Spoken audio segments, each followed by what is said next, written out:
Sa mga balita sa ibang bansa, dahilan ng pagbibitiw sa pwesto ng Prime Minister ng Libya na si Ali Zaidan, isiniwalat na sa publiko at issue sa pagkawala ng Malaysian airliner jet, ipinaliwanag ng isang eksperto. Ito ang mga globalita ni Edwin Eusebio. Nahayag na ngayon ang dahilan kung bakit napilitang bumaba sa pwesto bilang punong Libya si Ali Zaidan. Kasunod dito ng matagumpay na pagpupuslit ng langis ng mga rebelde gamit ang North Korean flag tanker. Sa gitna ito ng mga pagtiyak ng pamahalaan na kontrolado ng naval forces ng Libya ang sitwasyon. Ang pagbibitiw ni Zaidan ang nagtulak na muli para mabalik sa krisis politikal ngayon ang Libya. Kasunod nito ang lumalaking pangamba sa paglala ng hindi pagkakaunawaan sa pagitan ng mga magkakalabang rebelde. Una rito, inilulan sa North Korean flag tanker na mga rebelde sa pier ng Sidra ang tinatayang 234,000 mga bariles ng krudo na nagkakahalaga ng tinatayang 24 na milyong dolyares.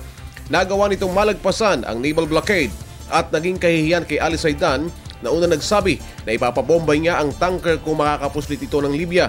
Nitong nakalipas na Martes ay bumoto ang parlamento ng Libya sa pagpapatalsik kay Zaidan bilang Prime Minister. Sa paglaganap ng mga satellites na lumilibot sa mundo, kasabay ng pag-iral ng Global Positioning System Technology hanggang sa pagkakaroon ng mga autopilot ng mga sasakyan, katanungan pa rin kung bakit hindi pa natatagpuan ang Malaysian jetliner na may lulang 237 pasahero. At para sa aviation safety consultant na si Jan McGraw, madali lang ito kung iisipin ang kasagutan. Marami anyang teknolohiya sa loob ng mismo ng nawawalang eroplano na makakatulong para matunton ito. May mga sistema umano ang mga eroplano na agad nagpapadala sa air traffic control ng altitude, weather conditions at bilis at posisyon nito.